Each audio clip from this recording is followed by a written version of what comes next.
Good evening and welcome. Today is August 4th, 2026. We are in the Ed Bosch Freilich Meeting Room at Mandan City Hall. It is 5:30. Mr. Neubauer, could you please call the roll? Commissioners Braun. Yes. Balavic. Yes. Schoberg. Heinchan. Here. Mayor Freilich. Here. At this time, we will have Logan Weigel approach the podium. He is the Assistant IT, and he will lead us in the Pledge of Allegiance.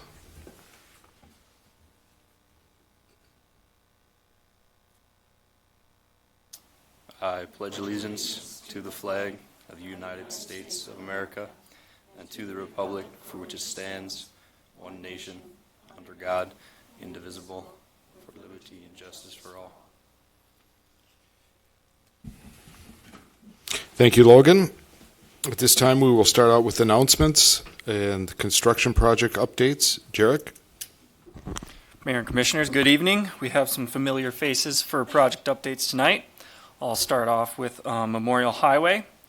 The east half of Memorial Highway is very close to being complete. For final walkthroughs, we completed the surface improvement walkthrough last week with the DOT and the contractor, and the underground improvement walkthrough is scheduled for tomorrow.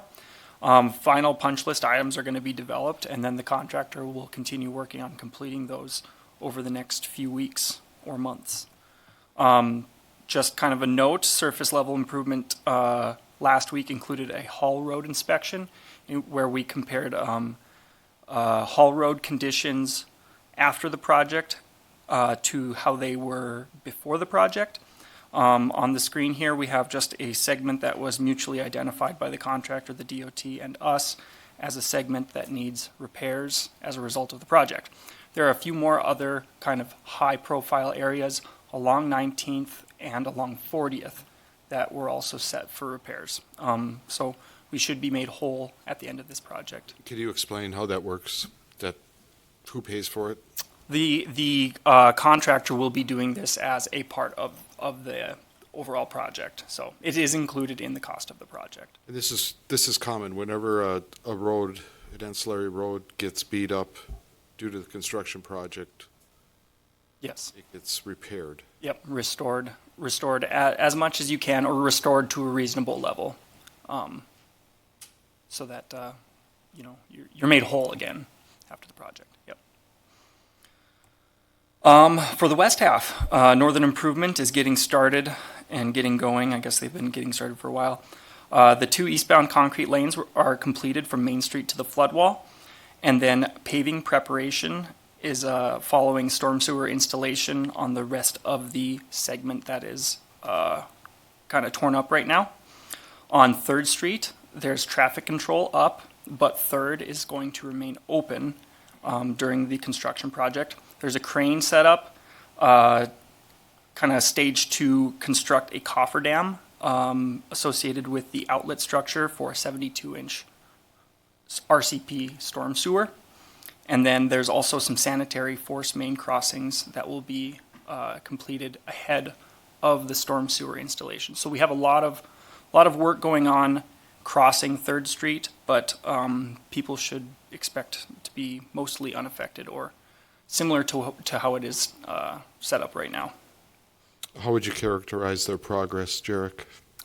I feel like Northern Improvement has been on top of it, and they've been very flexible with their schedule, and they've been very every time that they've said that they're going to do something, they do it in the time that they say they're going to do it. So Would you say they're ahead of schedule? I would say that they're ahead of schedule, but I would have to confirm that with people keeping track of that more closely. Okay, thank you. Derek, Yes. will this portion of Memorial Highway be one-lane traffic all winter, like last year at the east end, or will they be opening up both directions? Could you maybe clarify that one lane of traffic? So last winter, the east end of Memorial Highway was not 2 lanes both directions. It was 1 lane both directions for most of the winter. Okay. They had half the highway closed. Right. Okay. Yes. For the most part, the contractor, their phasing plan would include one lane in each direction with a center turn lane. That is what they're required to provide during the length of construction. And do we have a date of when the construction season ends? Mayor, Commissioners, I would have to look at what that date is. I'm certain that we have multiple interim completion dates associated with the West Half project. I would have to get the specifics for that. But as far as when we can expect the contractor to fully pull out, I think that would be completely dependent on weather. They'd work as long as they could into November, Okay. likely. So, but we can probably, from this point, expect 75 more days? Yes, I would say that's fair. Are they working Saturday and Sundays? Mayor, I would have to check in on that. I believe Sundays are available if the contractor requests it, so it's not automatic, but they may be working some Sundays too. For our First Street reconstruction phase this week, there's a sidewalk and parking lane construction going on in phase 1, shown in red here. Phase 2, we have curb and gutter and sidewalks being installed. And then phase 3, we have concrete removals and storm sewer installation. Phase 3 is off the map, shown in orange right here. Upcoming, we are expecting phase 3 to be prepped for curb and gutter and roadway paving. So the contractor has been closing up phases 1 and 2, has started preparing for opening up phase 3, and then a sequencing note, the contractor is preferring to move on to phase 5 next, and then phase 4 lastly. So that would be. How would you assess this progress? Mayor, in talking with our consultant engineer KLJ, they believe that the contractor is making progress and is on schedule. Some of the slow or kind of perceived slow work on phase 1 specifically is related to a lot of underground utility conflicts, as well as complications at the 6th Avenue Northwest tie-in. But as they move to the east, those should become less prevalent. Water and Sewer District 65, this is up by Lewis and Clark Elementary. This project is substantially complete. We had a walkthrough with the contractor and our consultants this afternoon. Punch list items are being developed and will be completed by the contractor over the next few months. Street Improvement District 241, this is up by Red Trail Elementary. They are currently active with asphalt paving operations. Impala, Corvette, and 47th were completed today. The base lift, I wrote life right there, base lift is complete on 37th Avenue and 30th Avenue. Lewis Road, Clark Place, and 40th are being prepped for paving and the paving should be completed very soon. Also associated with this project, there will be a minor concrete repair on Old Red Trail, and we are expecting traffic control to get put up tomorrow, Wednesday, August 5th, and we are estimating that traffic control to be pulled on August 10th. So just something to be aware of. I believe our communications department has got this out on social media, but just so everybody's aware, spread the word if you can. And then, as always, we have a lot of other projects going on in town, and we try to keep our project websites up to date. Are there any questions that you have for me specifically? Is the new water tower complete? New water tower is complete. They are working through closing out specific portions of that contract. And then there is some additional site grading that is needing to be done. So we will have probably a group of changes coming before the commission sometime soon to kind of put away that project. And 14th Avenue, Collins, the break, where are we sitting with that? The break was repaired and the area was open, and the 14th was opened back up recently. We still do have it operating under 2-lane traffic. We do want to get our traffic cameras back out there to get representative traffic information related to the current configuration. But but no major decisions or no changes really since the last time we talked about the traffic setup. Any other questions for Jarek? Hey, Mayor and Jarek, just quick question on the east side, I should say. Just thought about this. Is Reedy ahead of schedule on the east side, or were they anticipated to be done at this point? It feels early in the summer still. Mayor, Commissioner Heinchan, they were expected to be done at this point. They were, So okay. I would say that they feel like they're ahead of schedule because they did so much work in 2026, much more work in 2026 than they were expected to do.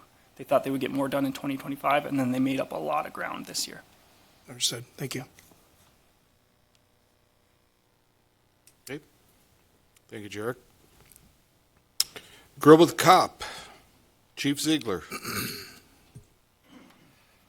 Good evening, Mr. Mayor and Commissioners. Coming up next week, on the 13th of August, is our 9th annual Grill with a Cop down at Eagle Park up on the north end of Mandan.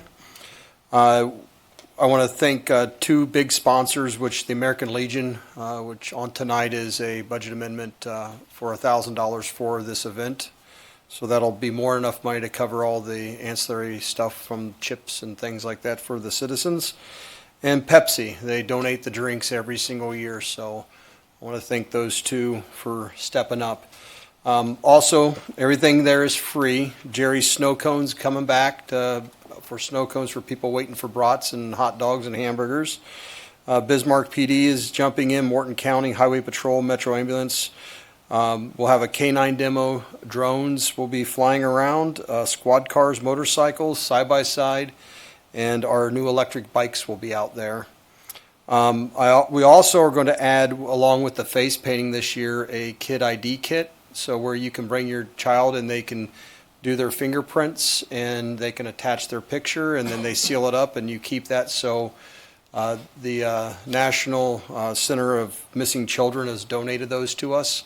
So those kits will be available there. So come down from 5:30 to 7:30, enjoy some free hot dogs, hamburgers, or brats. Get there before Neubauer does because he takes 2 or 3 of them in one turn. So, but yeah, come on down and say hi. Okay, so August 13th, 5:30 to 7:30 at Eagles Park on North Collins. Correct. Okay. Very good. Thank you. Mr. Neubauer, any public comments? No, sir. Okay, we will move on to approval of the agenda. All commissioners, you've had a chance to look at it. Entertain a motion to approve. I'll move to approve tonight's agenda as presented. Second. A motion by Commissioner Heinchan, a second by Commissioner Brown. Any further discussion? Hearing none, roll call, please. Commissioners Balavic, Yes. Heinchan, Yes. Braun. Yes. Mayor Freilich. Yes. Agenda is approved. We'll move on to the minutes. Consider approval of the July 21st, 2026 Board of City Commission meeting minutes. I'll move to approve the July 21st, 2026 Board of Commission meeting minutes. Second. We have motion by Commissioner Balavic, second by Commissioner Brown. Any further discussion? Hearing none, roll call. Commissioners Heinchan, Yes. Braun. Yes. Balavic. Yes. Mayor Freilich. Yes. We will now move on to public hearings. We'll start off with Jordan.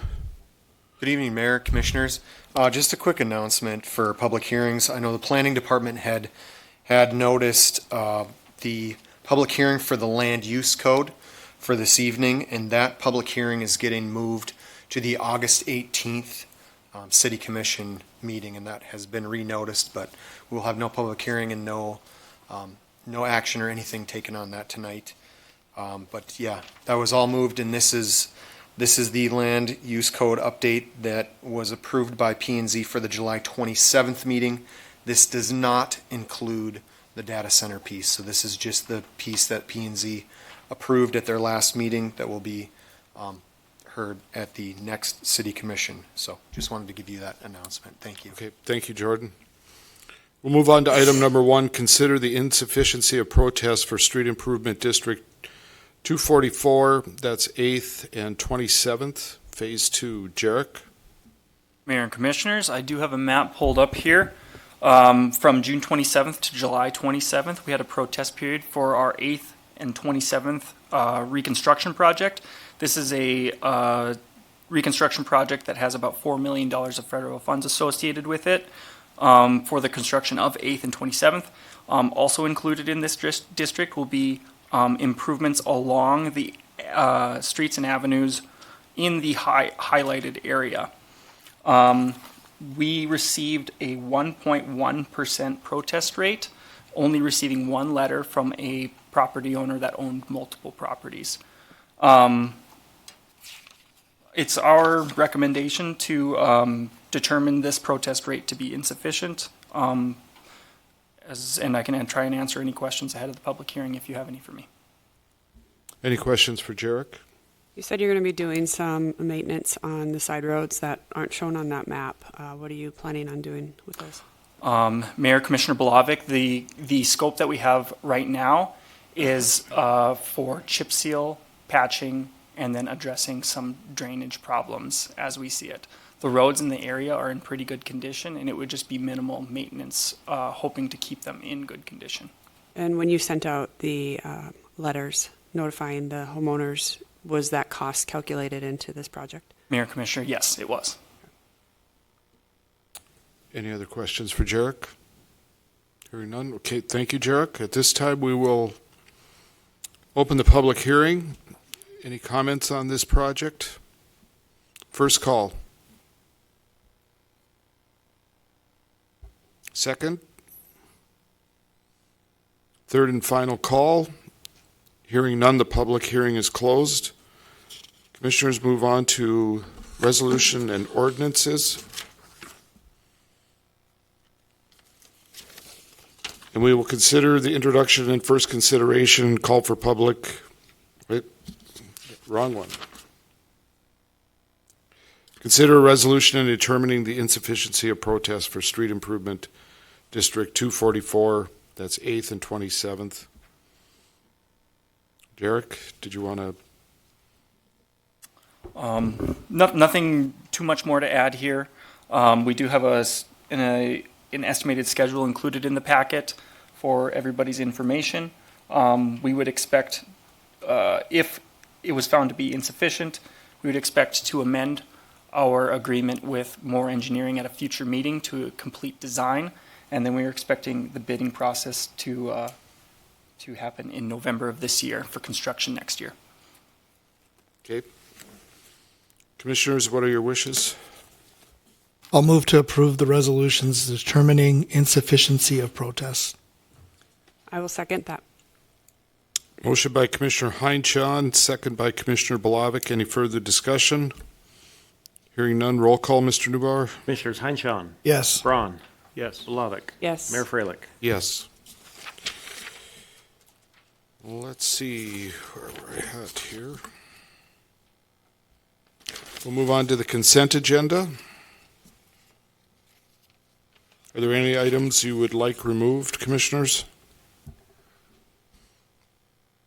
If not, I'll entertain a motion to approve the consent agenda. I'll make a motion to approve the consent agenda. Second. Motion by Commissioner Bolovic, second by Commissioner Heinchan. Any further discussion? Hearing none, roll call. Commissioners Braun. Yes. Bolovic. Yes. Heinchan. Yes. Mayor Freilich. Yes. There is no old business. We'll move on to new business. Consider a request for a special use permit for multi-use shops for Lot 35, Block 1, Marina Bay Edition. Jordan? Good evening, Mayor Commissioners. Before you use a special use permit for, as you said, the multi-use shops down on the screen, I have pulled up the location of this, which I think most people would consider the parking lot or next to the Broken Oar, but the area and section we're talking about is to the north of that, in this highlighted area right here, where a lot of the boat trailers are sitting. This is for personal use shops, or as a lot of people call them, shop condos. This property is zoned CC light, commercial light industrial, and is also within the Gateway Overlay District. The applicant came to our Mandan Architecture Review Board, I think this last week, And we discussed that, meeting all of those Gateway Overlay District pieces that are required for the property. It's going to be used for storage of these things for indoor. There will be 34 condominium lots for personal use, with the applicant stating that these are not for commercial use. So no businesses or anything like that would be able to be run out of these specific buildings. They would also not require off-street parking spaces because we don't have businesses running this. The buffer would be on the east side and the kind of the west side, meeting that with their proposed landscape plan that they had, which was once again discussed on the meeting of the 28th of July. Jordan, could you bring up the map again? Yeah. And point all that out. Yep. So on the east side of this property, which runs along the right away for the DOT, it would be along this line right here. And the edge of the property is about right where, somewhere in here, something like that. And also on this side, we have a buffer as well for anything between a commercial, and then obviously on the west side, we have residential lots and next to the road on the north side. I think I can pull up as well what they look like. So which lot are the condos going in? Would be all of right here. This whole section. There's 4 different buildings. I'll pull them up here in a second. They also have been made aware and was discussed at the P&Z meeting, the drainage issues from property affecting neighbors. The letters were in your packet for those concerns. Access to the site would continue from 29th Street southeast and continue through, rerouting a portion of that to access the Broken Ore Bar. And then just on the east side, Parks has requested some stuff on landscaping. There's an issue with just in the DOT right of way with a fence. So we're hoping to get that fixed and have their future use for, I think, trail use. It was noticed in the paper, and we received everything else that we needed. The one thing we're waiting on is final elevations for the buildings. They're really close to the floodplain, and all of those things. We're working obviously with developers, their team, and engineering staff with the stormwater permit. So those few things are to come before the building permit would be applied for. Let me grab.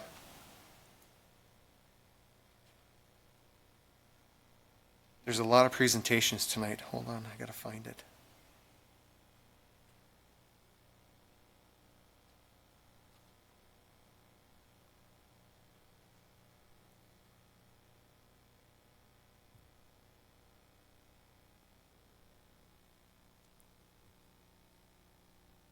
This is the overlay of an exhibit of what the roads would look like and where the shops would be located. And then there's also, let me see what we have here. So the section that's graphed out here in red would be the property that is being used for this special use.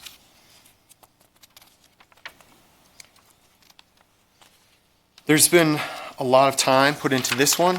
I know P&Z has worked on it as well. Once again, these are special use, personal use only shops. Is there anything else you would like to see or any questions for me? You don't have any other renderings? There are 3D renderings of just what it would look like. There's a few of them here. This side right here is obviously the interstate side, house side. Just a walk-in level view.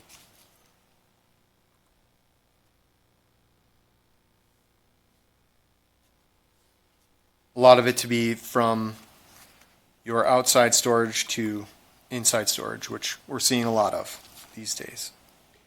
These shops will have full water hookups inside of them. I mean, they'll be set up that people can put restrooms.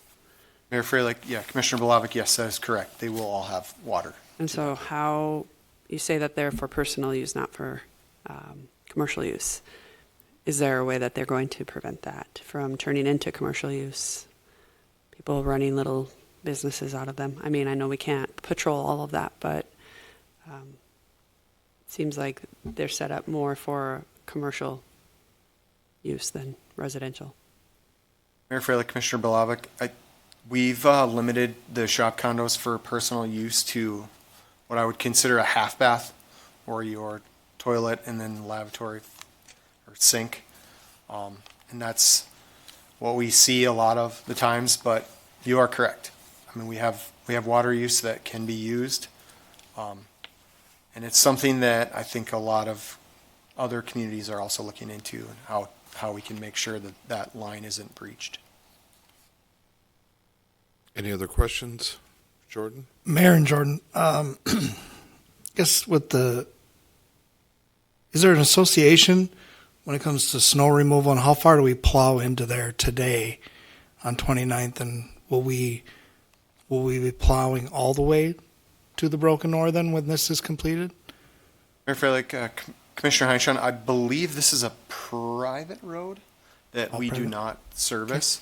There is a snow plan and plans to take all of the drainage and different snowpack and impacts that would be from this site off of this site. So not impacting other places. I know there's water and that can be sitting in different areas, and from what the engineering team has said, has been a lot of times from where it was previously put. I know the engineer on this project has just told us that that will be gone, negated, and taken away. Thank you. Okay, any other questions? Okay, thank you, Jordan. At this time, we will open the public hearing for comments regarding this project. Are there any comments?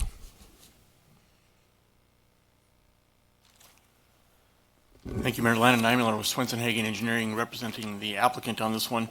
Nothing significant to add to what Jordan had said, but I'm certainly can answer any questions if you have them. Any questions for Landon?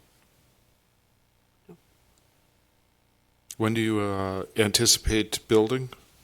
Mayor, the plan is to start bringing in fill and doing some grading this fall around the southern area of this, so as to not to disturb any of the traffic on its way to the Broken North at this point. And then going forward, we'll have to phase sort of the access to that area. It's going to get a little hairy for a while. There's going to be moving roads back and forth so we can keep their business open during construction. It's going to be a multi-phase, multi-year project, though. Okay. Thank you. Any other questions? Okay. Second call for comments. Third and final comment. Call for comments. The public hearing is closed. Commissioners, what are your wishes? I move to approve the special use permit for Lot 35, Block 1, Marina Bay Addition. Motion by Commissioner Bolovic, second by Commissioner Brown. Further discussion? Hearing none. Roll call, please. Commissioners Bolovic, Yes. Heinchan, Yes. Braun. Mayor Freilich. Yes, motion passes.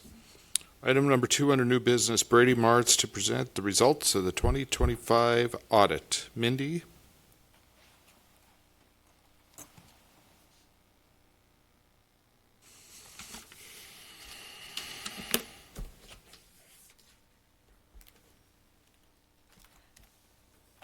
Good evening, Commissioners. I'm Mindy Piatz with Brady Martz, and I'll be going over the results of the fiscal year 2025 audit with you tonight. First off, we'll look at the reports and opinions that we issue as part of the audit. go over some financial statement highlights, and then end with some items that we are required to communicate. So first, looking at the overall objective of the audit. So first off, when we perform the audit, we do have to review that we are independent of the city when conducting the audit. There are audit guidelines that we do have to follow when performing the audit. I'd also remind you that the audit is designed to obtain reasonable but not absolute assurance that the financials are materially correct in accordance with GAAP. And then also regarding the audit, we do look for fraud. However, the financial statement audit is not designed to detect every instance of fraud. We do work within a materiality, and so small items that are not material to the overall financial budget, we don't necessarily look at. As far as the audit opinion regarding the financial statements, we expressed an unmodified opinion, which is the highest level of assurance that we can provide over the financials. Meaning that the financials were materially correct in accordance with GAAP. Additionally, we also issue a report on internal controls for conducting the audit underneath government auditing standards, and that's required by North Dakota Century Code. We issued an unmodified opinion on this report. So again, a clean opinion. However, we did have two findings. Those two findings relate to segregation of duties at the airport. The airport is a component unit of the city, and so it gets included with the city's audit. And so there's a segregation of duty at the airport, and so that has to be reported on the city. The next finding that we had was that we, the auditors, prepared the financial statements. This is technically a management function and should be done by management. And so our professional standards require that we report this as a finding. I would note that both of these findings are repeat findings from last year as well. The next report that we issue is for the single audit. This is the testing of the federal compliance for the city. The three programs that we tested this year were the Highway Planning and Construction Grant, the Capitalization Grant for Drinking Water, and then the Flood Mitigation Assistance Program. Based on our testing of all three of these programs, we expressed an unmodified opinion, which again is a clean opinion. However, we did have two findings associated with the Flood Mitigation Assistance Program. The first one relates to internal controls over the cost for the program. As part of our testing of this grant, we did look at actual costs that were charged to the grant, and we also are required to look at the internal controls surrounding the grant. The items that we tested, there were no issues that they were not compliant with the grant. However, there was a lack of internal controls and oversight by the city. Anytime you are receiving federal funds, the federal government does require that you have strong internal controls, reviews, approvals of the federal dollars to ensure that that money is being spent appropriately. So again, no question costs, it's just an internal controls, and I believe management remedied and corrected the problem once we had brought to their attention.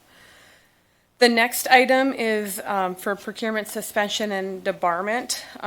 As part of our testing, we had to look to see if the city tested the vendors that were paid with federal funds to see if they were on the suspended and debarred list. There was no documentation of that. So anytime you're receiving federal dollars, you're required to test to see if the vendor is on that suspended and debarred list by the federal government. If they are, you can't pay them. If they aren't on there, then you can pay them. Again, we tested it. They weren't on the list. However, there was no documentation that that was done by the city. And again, that was corrective action was taken on that as soon as that was brought to the city's attention. Next, we'll look at some overall financial highlights. Just high-level overview for the year. Total assets increased $70.3 million. Net position, or the residual equity for the city, also increased $59.4 million. Looking at the general fund fund balance was that increased $571,000. I'd also note that the water and utility operations remain profitable. Those are services that are supported by user fees, so you always want to make sure you have enough money coming in to support those costs. And then lastly, debt increased by $10.5 million. Oops.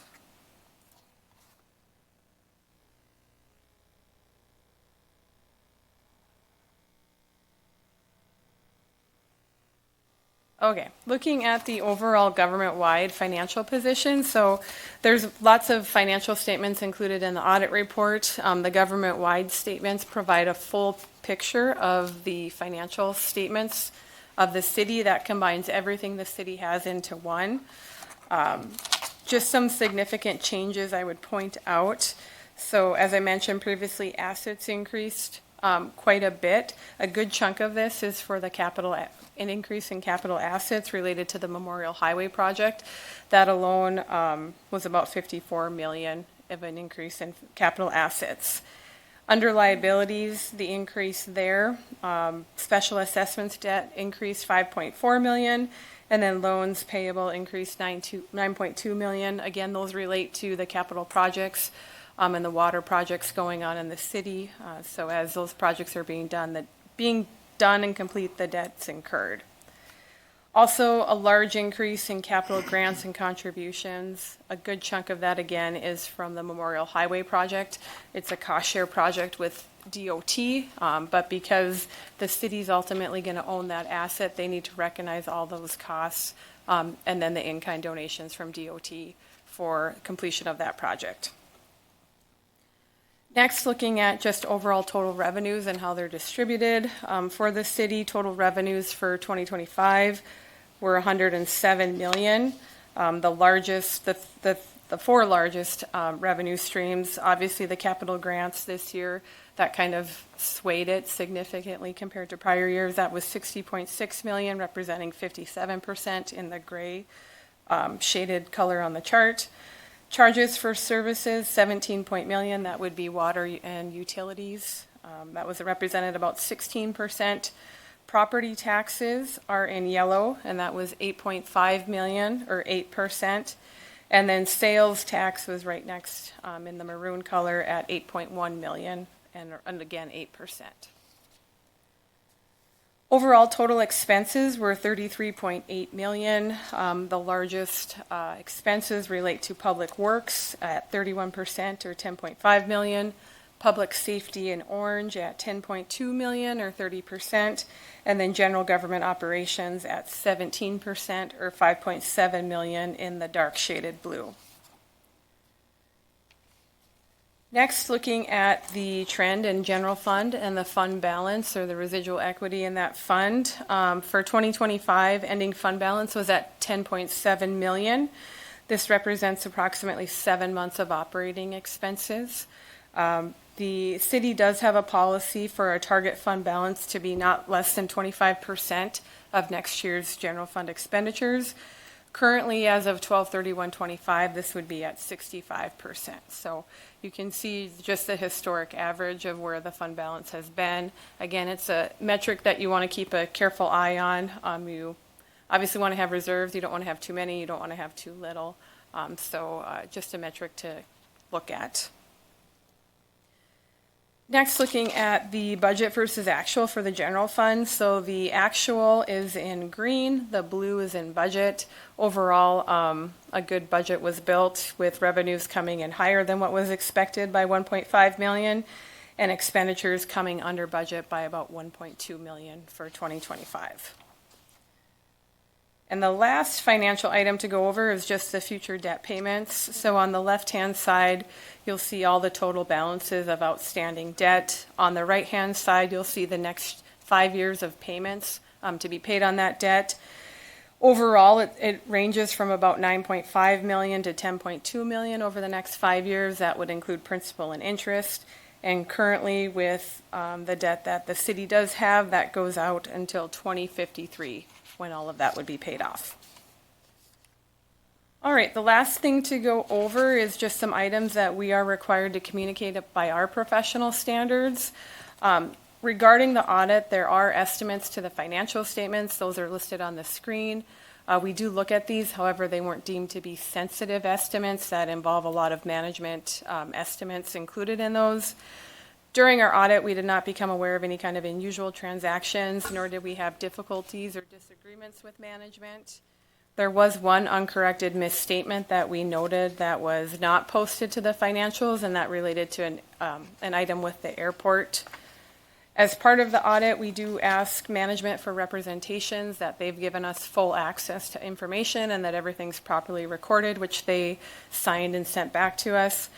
And then I'd also note that we did also issue a separate management letter for just some housekeeping items and recommendations that we had. Overall, the items were not material that they would rise to the level of being a finding. However, when we do an audit, if we find areas for improvement, we always want to communicate those with governance as well as management. So attached on or up on the screen is my contact information. If you or any constituents have any questions, feel free to reach out to me and ask me any questions you may have. And with that, I just want to thank Jim, Greg, Justin, and the finance team. They do a great job with the audit and getting everything ready, and we certainly appreciate their help. Okay, thank you, Mindy. Any questions for Mindy? Not. Okay, thank you. Thank you. Commissioners?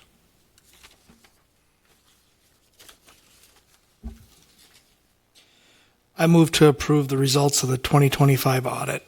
Second. Motion by Commissioner Heinchan, second by Commissioner Brown. Any further discussion? Hearing none. Roll call, Mr. Neubauer. Commissioners Heinchan. Yes. Braun. Yes. Bolovic. Yes. Mayor Freilich. Yes. We'll move on to item number 3, consider the Morton Mandan Public Library 2027 budget. Barb? Good evening, Mayor and fellow commissioners. Tonight I just would like to share with you a little bit of what we have accomplished together and then how the 2027 proposed budget will build on that success. We're going to take a little look at honoring the past. So coming up in November of this year is our 20th, I guess you would say, anniversary of when the vote to consolidate the city library and the county library was passed. And then in May of 2027, it will be 20 years when we basically officially open up the doors as Morton Mandan Public Library. So before we discuss 2027 budgets, I want to show you kind of what we have been up to this year. One thing that I think is really important, that every statistic that you see tonight kind of represents the people's lives who have been impacted by the library. One of the things that I think is really, really cool is that in 2025, out of 80 applicants to the Bush Prize, we were one of 5 finalists. We did not end up being the top 2, but we still feel really, really good about coming out 5th or within that 5th group of people out of 85 or 80. The next thing is that the North Dakota State Library has criteria of standards that public libraries have to meet. The highest level is the future-focused library. We learned last year that 2024, we met that criteria, and we learned in July that we met it again for 2025. We are the smallest library to have achieved that. The other ones are Bismarck, Grand Forks, and Fargo Public Library. I did call and ask how we made it, why we made it, and basically it comes down to our people, the attendance that's coming in the door, the programs that we're offering, and all of the just different visions that we have for our space. As you can see on this slide, that our collections continue to evolve, whether it is board games, we have stuffies and stories, so it's little stuffed animals going with stories. Those are hot off the press. It's also digital access that we have. We can, all patrons can access all of the newspapers digitally. So if you don't want to subscribe to a newspaper, you can check online and we can help you out with that. We also have a Comics Plus, which is digital graphic novels and comic books that all ages can access. The next one comes to how we have been growing, and you will notice that we have increased our card holders. When we started back up again 4 years ago in August, we were at about 14,000 card holders. We are now up to 20,000 card holders throughout the whole county. We increased by about 38%, and I think that just shows the impact that we are having, not only in Mandan, but also throughout the whole county. We are also impacting those from neighboring counties coming in as well. Our program attendance, and includes anything that, whether it's in the library, outside of the library, through the county, with the bookmobile, anything that we do gets counted into this, and you can see that we have grown extensively throughout the last 3 years. One of the things that we really focus on, whether it is programs or if we want to bring something new into the library, we want to make sure that it's designed to create opportunities for people of every age who comes in. Is it going to be something that makes them feel that they belong? Can they learn? Can they create? Can they discover? We make sure that all of those elements are fit in. Last but not least, we have Morty. And Morty goes out to all of 7, I guess, different locations throughout the county, and several of them within town. So all of the major towns, but also they go to St. Anthony, they go to Elmont, they also go to Sweetbriar. Included in some of the deliveries that they do is, and it's not on the list, but they do doorstep delivery as well, and there are quite a few. People have to sign up in order to join in. You can be involved with it for 6 weeks, or you can be involved for a year or 2. It just depends upon what the needs are. Another really neat feature of the bookmobile is two of them are able to do notary for anybody out in the county. They also all can do printing on the bookmobile, and all 3 of them are certified passport agents. I think it's kind of cool knowing that they travel roughly 820 miles throughout the whole month, and they basically had a visit for every mile that they made. So there was 800 visitors last on a monthly basis. I think that's a neat statistic. Next, we look at whether it is passport or technology help or finding the right resources for people. Every interaction that we have with anybody coming through our door is intentional, and we try to meet the needs of them as best as that we can.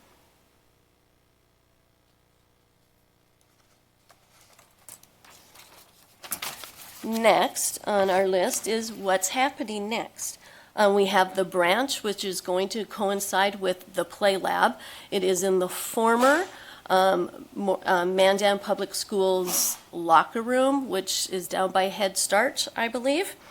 And so that will be opening up this fall. It's a small space, but we already have great big plans for it. And we have people who attend the Play Lab through the public schools.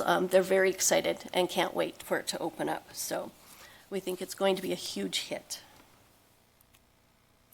Next, also coming up in the former Rice Bowl area is our tourism makerspace hub. This is through a grant through the North Dakota Commerce Department. We have to do matching and in-kind funds as well.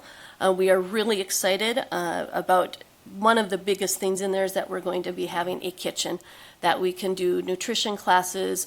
We can also offer opportunities for those who might be home caterers to come in and use that space if they have a bigger project going on, but we can also do cooking classes as well.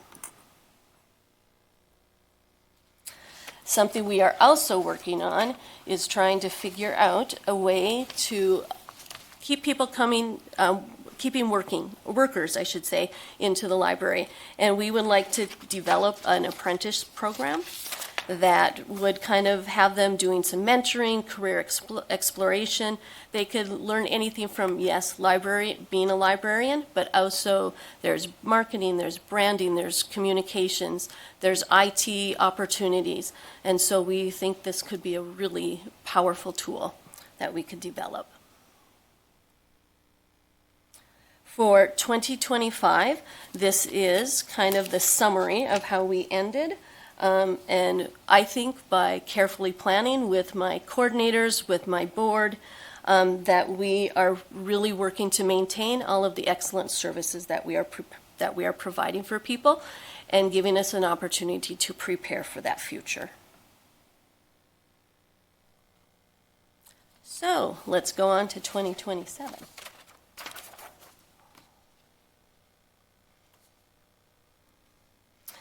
When we were designing this budget for 2027, again, we were really looking at the people, that making sure that our people are getting supported, but also the programs and the services that we offer, as well as trying to think of the future. And so when you look at our revenue, we are proposing a budget of $1 million, roughly, I'm going to say roughly 13 or 1,300,000. I know I'm estimating a little bit higher, but roughly that's where we're going. And about 86% of that investment of the revenue is coming from both the city and the county in multiple ways. We at the library are working hard every day to figure out other ways that we can bring in the income, whether that is through services that we provide or grants and donations. Most often, the grants and donations that we receive cannot go towards any employee benefits or wages or anything along that line. When we look at the expenditures that we have set for 2027, there were some big changes. So about 88% of them are going towards people and services. So we have an increase in our salaries and benefits. We do not have an increase in our staff. We currently have 16 employees. 11 of them are full-time and 5 of them are part-time. That means 19 hours and under. But we also had kind of an increase in our technology. Our website needs to go to ADA compliant. And so that is kind of brought our budget up in the professional area up higher than what normally it has been. We think in the end, it's going to be well worth the investment. Again, we really strive to look at, in every action that we do, how are we serving the people and as well as staff? What are our services doing, and how can we make sure that we are ready for tomorrow, whether that's looking at our spaces or building capacity within our staff, or even just within what we're offering for people. And so I would like to thank you for everything that you have done to help invest in our library and helping us to move the path forward. I do have some additional announcements that I would like to make. So the first one is on Thursday of this week, between 4:30 and 6:30, we have our summer reading curtain call. And at 5:30, we have a special announcement that kind of involves the makerspace. So if you want to attend, you are more than welcome. The next one is that we have changed our passport services on Saturdays. So we are now offering passport services by appointments twice a month. They will be offered the second and fourth Saturdays of each month. The Bookmobile begins its journeys out into the school once again on September 1st, and they will be in Flasher. Just an idea of what for passport services, we started off 4 years ago with 4 of us on staff who are agents, certified agents. We have now increased to 8. We started off 2 in 2023. We combined processing and photos. About 1,985 is what we had done for the year. In 2025, we have bumped up to 2,520 passports and photos that we processed. Because for 2026, our times increased, our days increased, we expect that to be even higher than normal. Do you have any questions for me? Well, you just answered the one question I was going to ask on the passports. But could you talk about the ADA compliant website a little more? Yes, so that is through the city. We currently already do a page, I guess, through the city website.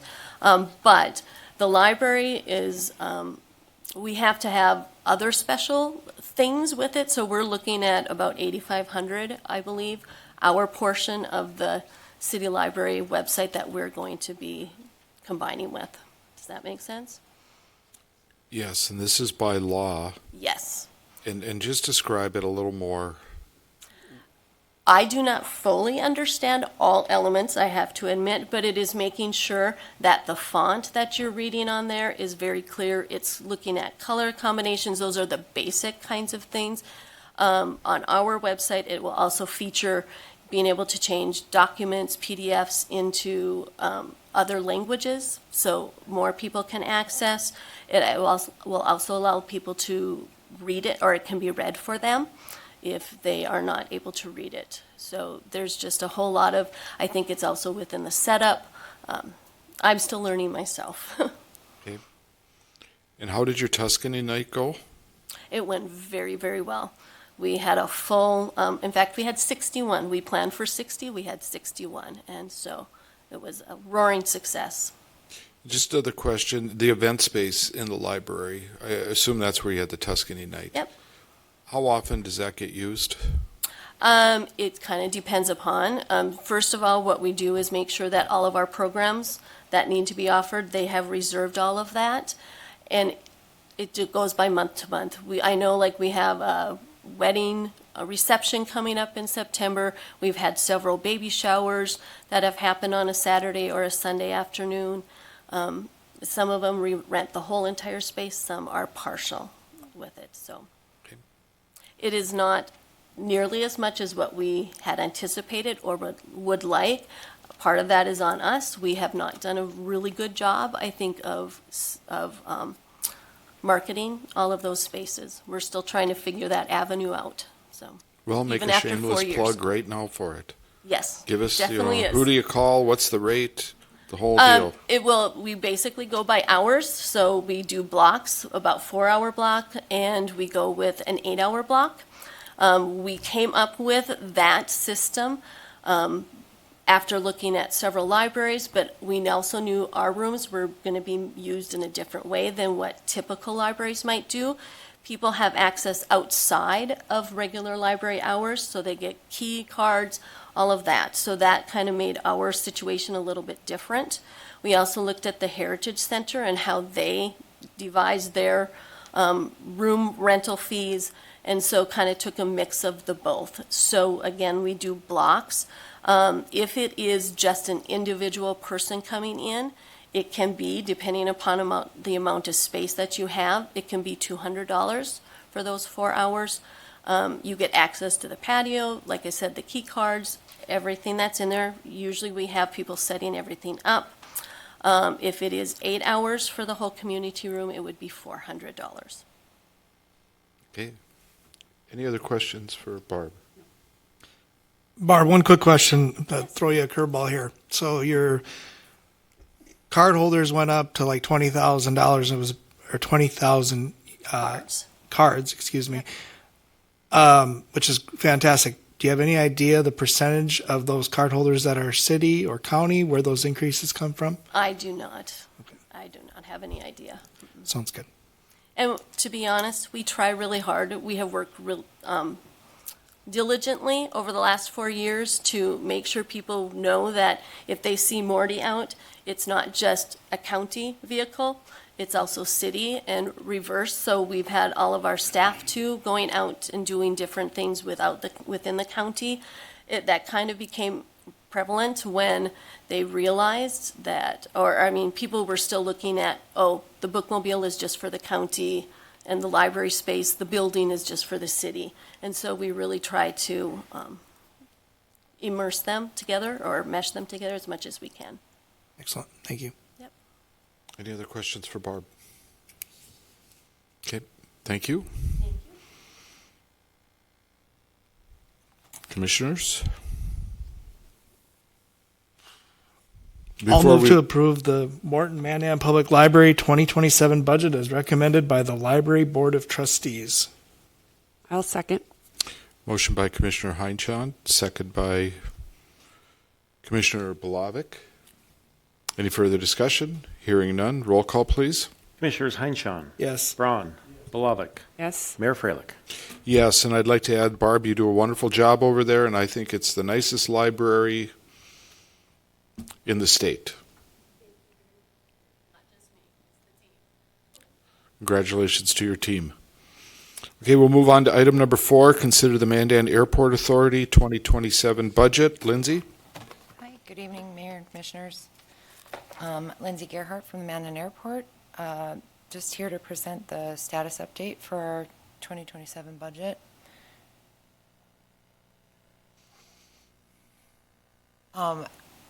As of right now, we have 106 based aircraft out at the Mandan Airport. That was a milestone that we reached this year. We kind of were just under 100 for the longest time, sitting at 99, and this year we finally reached 106.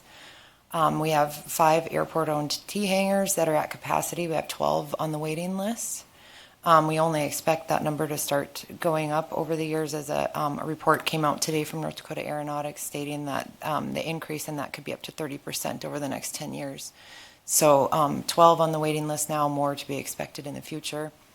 We have 1 airport-owned community hangar, 16 privately owned hangars on the airport that generate land lease for us, full-time aviation maintenance facility.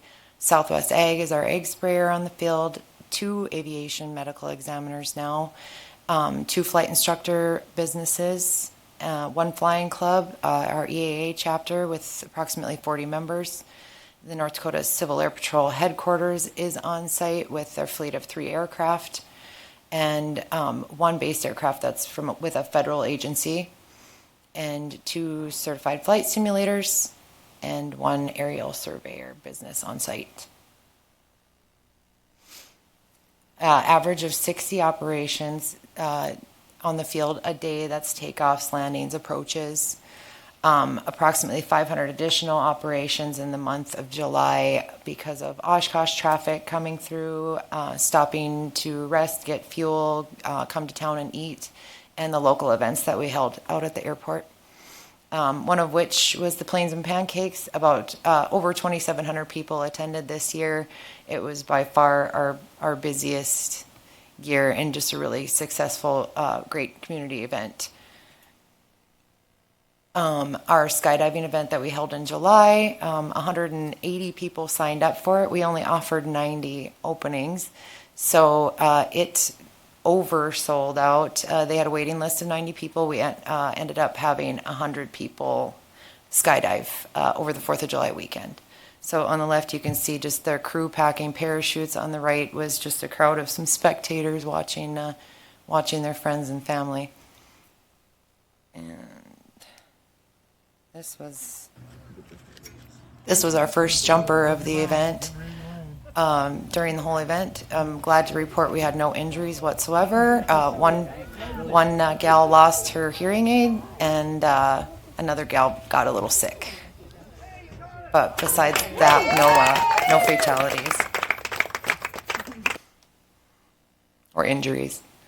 So the services that we offer at the airport, Jet A full service. That's me driving a truck to fuel any turbine and jet engine aircraft that might come in, or the ones that we do have based on the field. And we have the 100 low lead self-serve tank. Hangar and tie downs is another thing we offer. Airplane oil and pilot supplies. Snacks, drinks, and ice cream are provided by Sharon Lawler, and any money made from that goes to the grandchildren of Jim Lawler. Full kitchen, a picnic area, 2 pilots' lounges, a flight planning room, a snooze room, showers if they end up spending the night, and 2 courtesy cars to get to town. A lot of pilots come to town for their doctor's appointments, to use our hotels to spend the night, and to usually get food. We normally send them to the Old 10. Other revenue generating things out at the airport, we, like I said, sell fuel. 12,000 gallons average of Jet A year, an average of 30,000 in avgas or 100 low lead. Gross margin is around 54,500, and that's based off of 2025. Hangar And other, for revenue, we have the 5 T hangars in Unit 40 that we rent out. They're all fully rented out. Office rentals for some businesses out at the airport, and other is airplane oil and runway safe granule de-icer that we ask most people to use on their aprons there that doesn't cause any corrosion to the aircraft. So that totals about $237,000. The next form of revenue is land leases from the 16 private hangars that we have. That generates about $25,000 a year. For this year, our projects have kind of been stalled a bit, but this project will start here. The pre-construction meeting for the apron access road and parking lot mill and overlay. The pre-construction meeting is this Friday, so I should have a better idea of what the schedule is for the contractor who's the award's been given to Strata for that project. So I should have a better idea of what their schedule looks like and when we're going to start, but it sounds like maybe late August here is when we'll start with the mill and overlay. This is the pavement and index, just a snapshot off of the North Dakota Aeronautics website, but they go around and do a pavement index of all the airports in North Dakota, and so this is ours for this year. As you can see, a lot of it is the 70 to 56 range, and the index that they go by, oh, and there's 2 taxiways that are actually in the orange, and so the index that they go by is here just pavements with a PCI in the range of 41 to 70 will typically require more extensive rehabilitation, such as an overlay. So we're right on schedule with, just keeping our pavements that we have. If we dipped into the red, that would require like more of a full depth repair. So if now is the time to be doing that mill and overlay on a lot of those areas. Any information on the pavement index for the Mandan Airport is on the website at the bottom at North Dakota Aeronautics. And they do a really good job of coming out and doing a pavement index for us and helping us keep up on when they were built and how long they've been there. So last year I presented to you the airport sign that we wanted to construct and to demolish the old airport sign and just put up something a little bit more nicer and modern. And I feel like an airport of our size deserves a memorial sign out there to just showcase who we are and how great we are. And the sign is still under construction. They actually were out today working on the masonry for it. So I'm seeing some movement on it. The sign won't be lit until after the mill and overlay project because I did work some electrical being run to that side of the road with Strata's mill and overlay project because we don't have electrical on the side of the road that the sign is being constructed. So it'll be constructed but dark until probably October.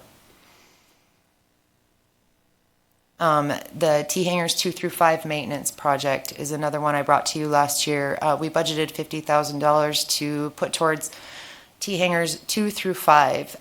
The reason I didn't include T hanger 1 in this is because T hanger 1 was built in 2019. It's in great shape. The pavements around it and the T hanger all 2019. I'm not seeing any major safety issues with the doors or anything like that. So I didn't include it in this project. But this project would examine all the motors, the pulleys, the hinges, the cables on these really large doors that our tenants are using. Midland Doors came from Fargo last week, Friday. I've been waiting for them for almost a year. So it was great to finally see them come from Fargo and do the inspection. They went through all 40 of the T hangars units, 2 through 5, and like I said, we had designated $50,000 for this project. I already got estimate back from them. It's $15,000 for everything that needs to be fixed to bring these doors back up to safety for the 40 and more tenants that use them. So that was really great news that they're not the mechanics of them aren't in as bad shape as I had thought. So that should be happening by the end of the summer here. Moving on to next year. So this is the big project that we've been waiting for, the fuel system upgrade. This is an AI rendering of the fuel system that we would like to concentrate on. It's a 12,000 gallon jet fuel, 12,000 gallon avgas tank system. Where those two tanks are in this image is actually the old airport terminal. So there's some things that are going to need to be moved around, but cabinets out in the middle of the apron possibly, and tanks in that area. Like I said, a 12,000 gallon 100 low lead, 12,000 gallon Jet A. We already have 100 low lead. That's on the left. It's, as you can see, it's very small, very old. The system that runs it is a DOS system, and it only has a magnet strip reader. It doesn't have chip or tap. And so the upgrade to a new system would have all those things. This would give us aircraft fueling on the air side and fuel delivery on the parking lot side, so semi trucks would never have to come on to the active. And like I said, it would give us a new updated system and card reader, and the project would include disposal of the old terminal. Funding for this is fully dependent on North Dakota Aeronautics participation, but they have expressed interest in providing a 50-50 split with us, and we designated $350,000 in the budget out of our savings for this project. Determinations by Aeronautics would be made in early 2027. So this is what we've been saving for. This project is really important to all the tenants out at the airport, myself, and the board. It's where we're coming to. It's something that we need, and there's quite a few benefits for it. Again, that's our old system, and I mean, it is what it is. It's very small, and the Jet A is delivered by me. We don't have a self-serve for Jet A. So the benefits of it would eliminate the need for that Jet A truck, which costs approximately $4,000 a year for me to do the calibrations on it that are required of any commercial fuel sales. And the filter changes have to be done once a year, and filters for that truck are really expensive. Saving time on transporting the avgas from the fuel farm to the self-serve, which is done by me, that would save a lot of time for me as well, and it would eliminate call-outs for me. I'm called out at least once a week to fuel a jet aircraft that is coming after hours in the evening or on the weekends, and so having that self-serve out there for those aircraft would eliminate the times that I'm being called out when I'm at home.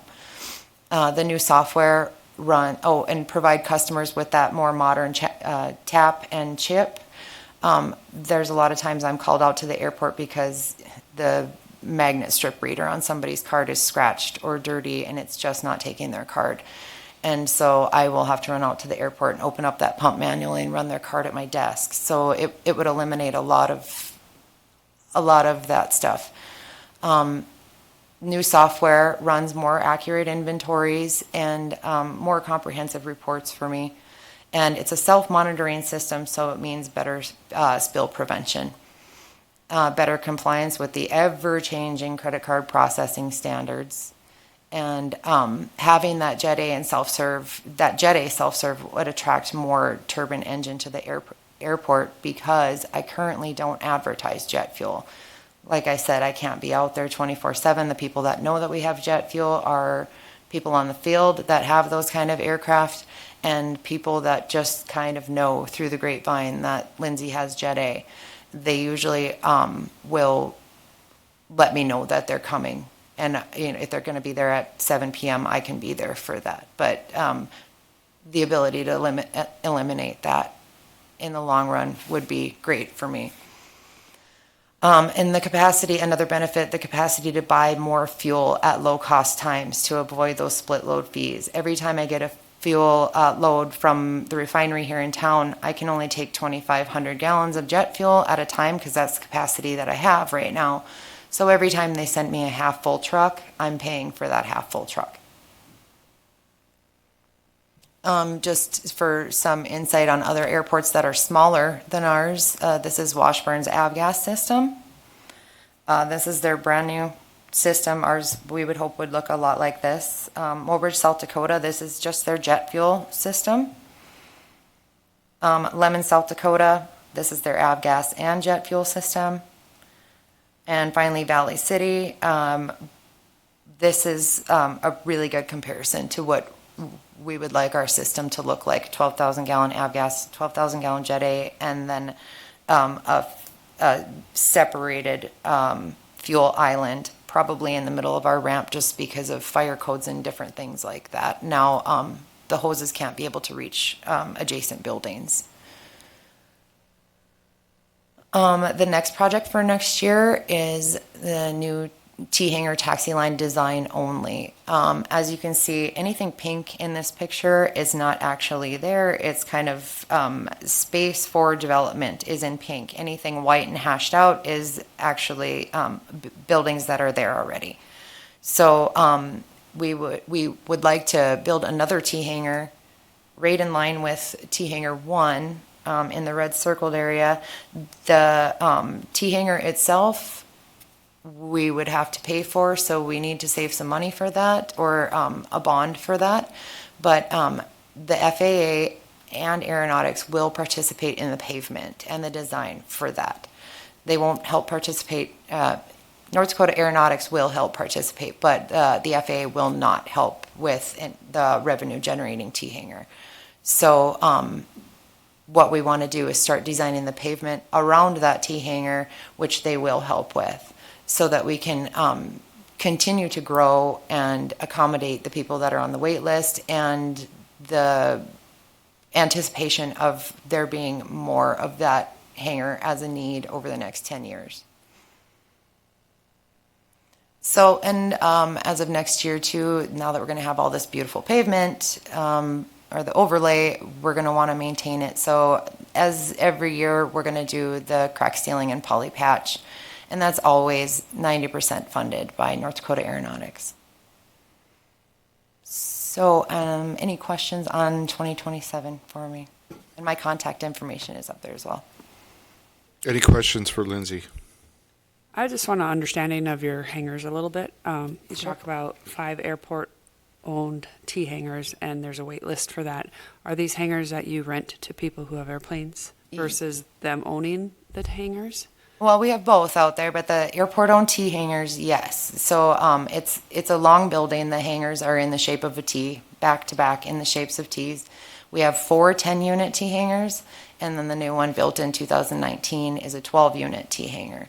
So 52 units, and they're all rented to capacity. We have requirements to rent those. They have to be used for aeronautical purposes. So you have to have an airplane. You can't just use it for storage or whatever. It has to be for aeronautical purposes. You have 12 people on the wait list for that. 12 people on the wait list for that, and we're proposing another 10-unit T hangar. And then we do have those privately owned hangars out there in addition, but they pay a land lease. They own their own building. They pay for the footprint. They lease the footprint of that owned building to the airport. Thank you. Any other questions for Lindsay? Mayor, a couple questions. First, the Oshkosh, what's the Oshkosh traffic thing that happens? Oshkosh is a fly-in Oshkosh, Wisconsin, that it's, I don't know, probably the largest fly-in in the world. And people travel there from all over the country, and they use Mandan as a stop. Mandan's become a favorite stop for hundreds of people traveling to and from Oshkosh every year. So That's cool. it's a huge fly-in. Second thing, so this fuel system is a $700,000 system, and that's with a 50-50 split. That's the total is 700. 1 second, please.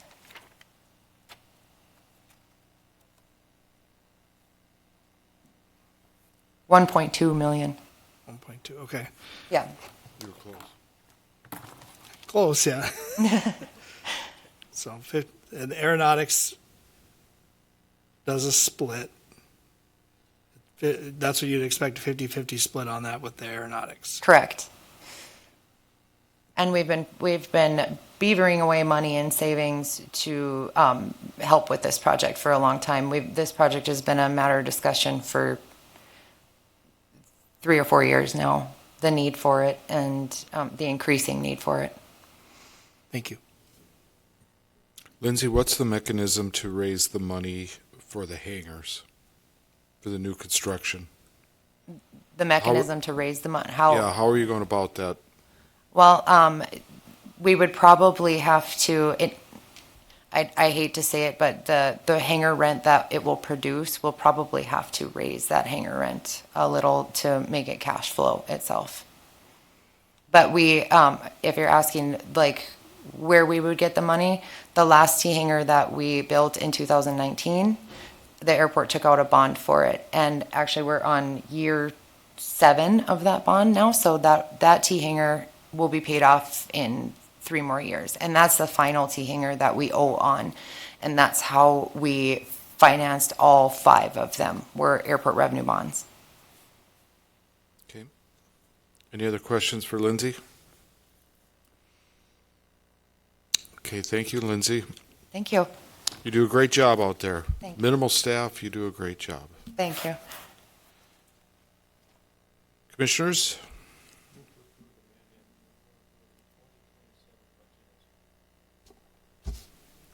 As I said, I move to approve the Mandan Airport Authority 2027 budget as recommended by the Airport Authority. Second. Motion by Commissioner Brown, second by Commissioner Heinchan. Any further discussion? Hearing none. Roll call, Mr. Neubauer. Commissioners Braun, Yes. Belovic, Yes. Heinchan, Yes. Mayor Freilich. Yes.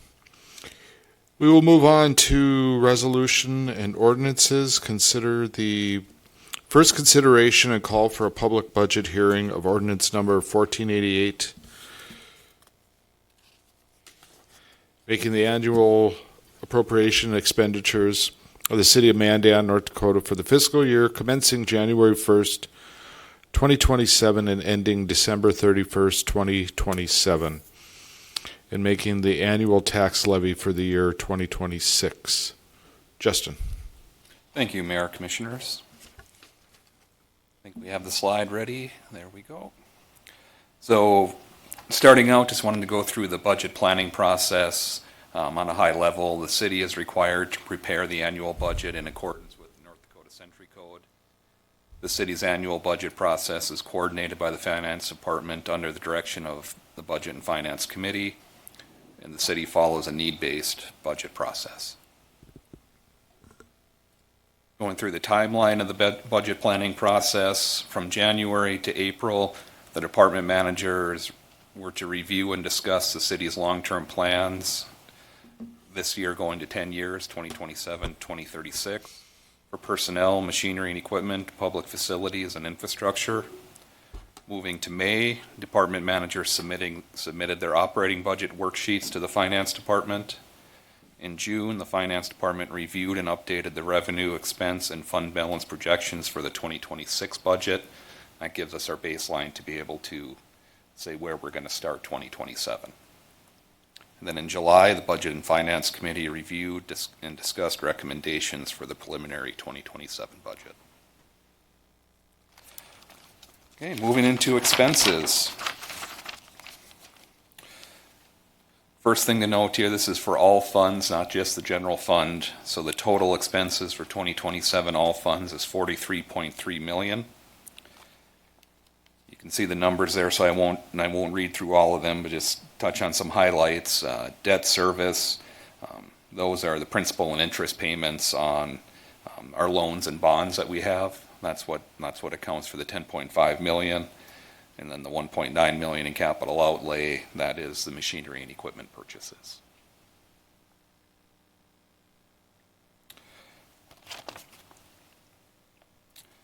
Roughly a $2 million increase from 2026 budget.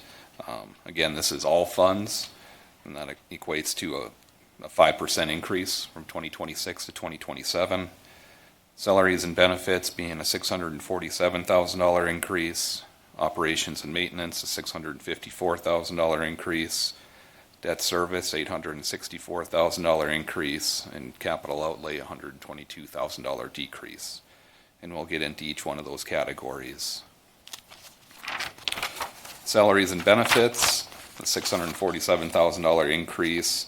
First thing to note is there are no new planned positions for 2027. 27th payroll period in 2026, that is not in 2027. If you remember, for the 2026 budget, it just happened to be that this calendar year there was an extra pay period that isn't normal. Normally there's 26 pay periods on a biweekly pay schedule. 2027 will be back to the normal 26 pay periods. Salary plan adjustment, which the City Commission approved on June 16th, incorporates a $547,000 increase. The SAFER grant, which is related to the fire department, in the 2026 budget, we had budgeted 3 positions. When the SAFER grant was awarded, it was for 6 positions. So the local share match of $201,000 is being funded from the half-cent city sales tax. Health insurance, $194,000 increase. That is, in the budget, we have a 5% increase factored for health insurance. We've recently received what the renewal amount will be. The Health Insurance Committee will be meeting on that, those results, and coming up with recommendations for the Commission in the near future. And then just finally, benefits, which FICA, retirement, those types of items, $112,000 increase, and then a few miscellaneous items for $10,000. Operations and maintenance, looking at professional fees and services, $161,000 increase is primarily 3 items.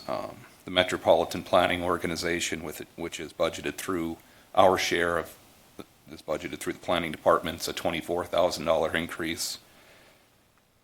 The police department did a thorough review of the fees they've historically been paying for the law enforcement center and found that it's been under budgeted the last couple years. So the budget was increased $47,000 to bring that in line with what the expenses actually have been and are expected to be. Solid waste utility fund, garbage and recycling fees will be a $57,000 increase. Moving to supplies, the $72,000 increase, nearly half of that is fuel related, so that's the majority of that. Repairs and maintenance, $258,000 increase. Again, there's 3 items that make up a majority of that, $46,000 being IT maintenance contracts, $81,000 being a reclassification within how we budget a few items for the police department that previously were under capital outlay. We've determined that they're more appropriate to be budgeted under repair and maintenance, so not a true increase, just changing where it got budgeted. And then the utility maintenance department has added $120,000 for lift station repairs. Subsidies, these are revenue pass-through payments. Essentially what that means is items like state aid, where 30% of what we receive goes to the park district. So we receive the funds, issue them to the park district. E911 fees, we receive them from Morton County and in turn submit them to Burley County for central communications. And then the 2% occupancy tax, 90% of that goes to the BISMA and CVB. And then there are a number of other miscellaneous items that total $80,000 increase.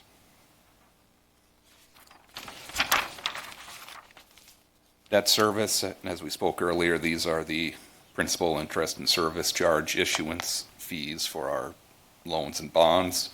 That's $10.5 million. Capital outlay, general fund equates to 1.3 million of the 1.9 million. Solid waste utility fund, just over 300,000. Street light utility fund, 240,000. And then all other funds, 56,000.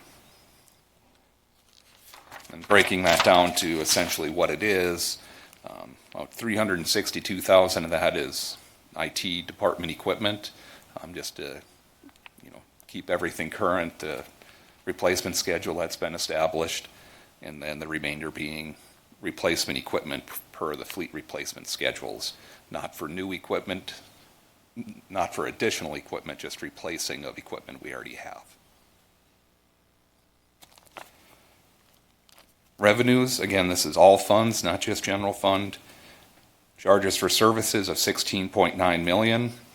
These are largely utility funds, items like the charges for Missouri West Water, landfill, and utility billing. City sales and use taxes of $8.9 million. That's our 1%, 0.75%, half-cent sales tax. Intergovernmental, $5.8 million. These are items like state and federal grants, local government items like the E911 fees we receive from Morton County. And then property taxes, $7.5 million. Want to point out here that $7.5 million is only 15% of the total revenues of the city. 85% of the revenues coming from these other sources. Special assessments, $7.2 million. These are the city's infrastructure projects and the revenues used to pay off the principal and interest on the loans and bonds. And then miscellaneous other items of $3.3 million to get to the total of $49.6 million. And moving into the general fund, since this is the largest fund of the city, total expenditures $21.8 million, or a $1.7 million increase from 26. A couple highlights of the funding of those expenditures: property taxes of $7.2 million, which for the general fund is 33% of the total funding. Going down to city sales and use taxes of $4.2 million.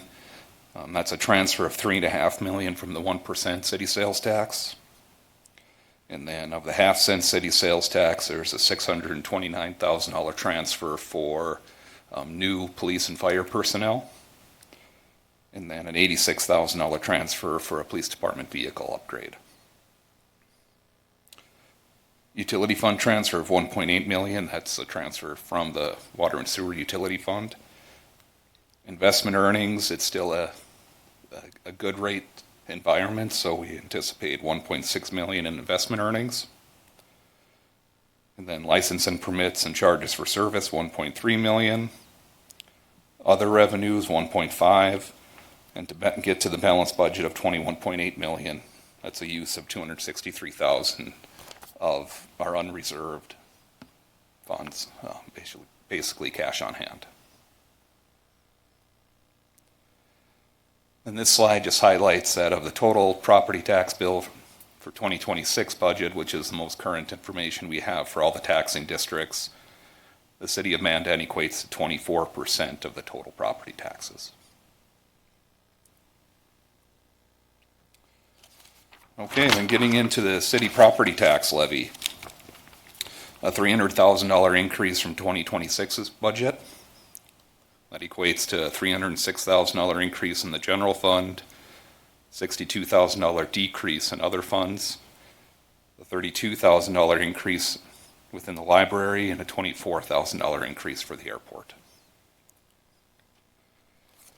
And wanted to kind of go through, the 3% property tax cap, how that's calculated.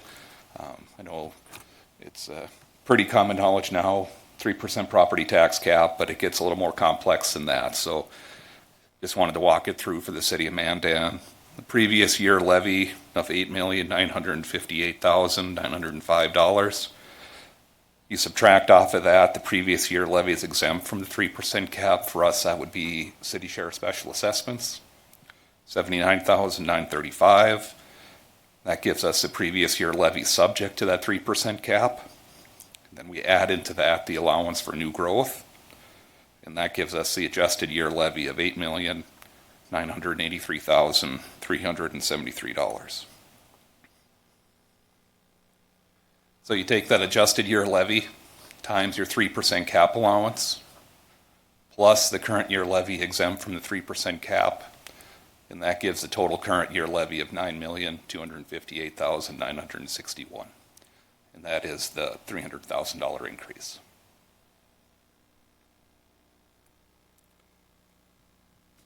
Then moving on to a breakdown of what that equates to for a residential property valued at $300,000 plus a 5% average valuation increase, and based on the city's projected mill rate, it's a $12.83 annual increase, or 1.5%.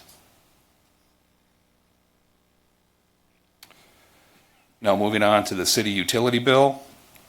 These numbers are based on a residential property using 800 cubic feet or 8 units of water. You'll see for water base and water usage charge, there is no increase. And these are per month numbers in the center column. Wastewater base charge, $4.60. Wastewater usage charge, $4.16. Stormwater base charge, 20 cents. And then the 5 and 47 cent increase for garbage and recycling is based on the contracts we have for those services for the annual increase.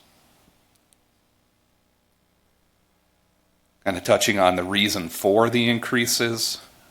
Basically, it's the wastewater treatment facility expansion project. This information is preliminary at this time as we're just initiating the design process, but current estimated cost of $114 million. It'll be funded through a state revolving fund loan of 30 years. So a residential account, we started a 5-year rate impact, tiered up impact starting in 26, going through 2030. So the total wastewater base charge increase will be $30.20. And the wastewater usage charge per 100 cubic feet is $3.39. And this graphic just shows, per year how that breaks out from 25 through 2030, how those increases occurred. Can't see it. There's a QR code at the end of the presentation. So from there, I just wanted to touch on the budget calendar, starting out August 4th, which is what we're doing here today, the introduction and first consideration and call for a public budget hearing of ordinance adopting the preliminary budget. And then on or before August 10th, 2026, the city is to provide notice of public hearing date to the Morton County Auditor. So just a note there that, like last year, those notices will only include the hearing dates for all taxing entities, different from maybe what it was prior to last year. September 15th, the city to conduct a public budget hearing. That'll be here at City Hall at 6 p.m. And then August 6th will be the second and final consideration of ordinance adopting the final budget and annual tax levy. And the final calendar item, on or before October 12th, 2026, the city is to submit certified copy of levy as adopted and certified copy of final budget to the Morton County Auditor.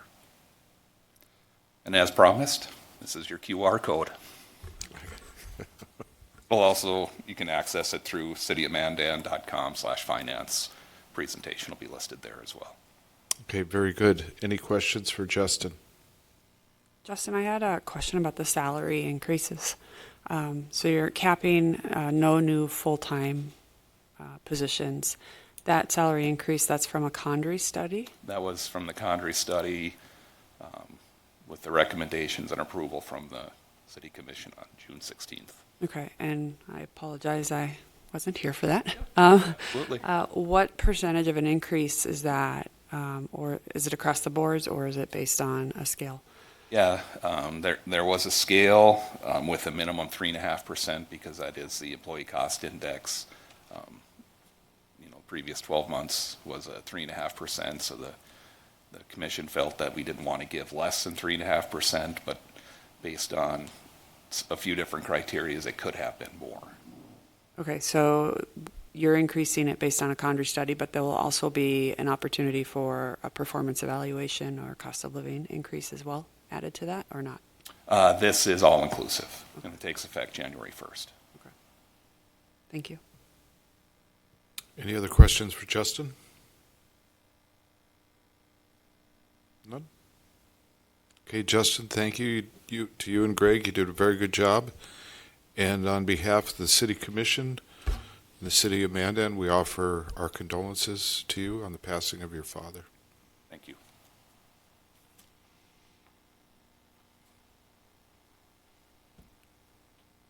Commissioners? I'll take this one. It's a long one. I move to approve the introduction and first consideration and call for a public budget hearing of ordinance number 1488, making the annual appropriations for expenditures or expenses of the City of Mandan, North Dakota, for the fiscal year commencing January 1st, 2027, and ending December 31st of 27, making the annual tax levy for the year 26. Second. Motion by Commissioner Blavik. Very well done. Second by Commissioner Heinchan. Any further discussion? Hearing none, roll call, please. Commissioners Blavik, Yes. Heinchan, Yes. Braun, Yes. Mayor Freilich. Yes, Mayor, can I add one quick thing? you may. Thank you. I would just say that, we, 2 years ago, we extended the dates a little bit for the hearings side of things because of some feedback we received. So I just encourage people watching, if they have comments on this budget proposal, to reach out. And we've extended a little bit more time for that than previously had been done a couple years before that. So welcome the feedback. Do you want to add to use the QR code? Use the QR code, yeah. Okay. Very good. There is no other business. Future meeting dates for the Board of City Commission are as follows. August 18th, 2026 at 5:30 p.m. Tuesday, September 1st, 2026 at 5:30 p.m. Tuesday, September 15th, getting close to the last day of summer, 2026 at 5:30 p.m. And with that, as always, be kind to yourself, be kind to your neighbor, and it's onward and upward, Mandan. Meeting is adjourned.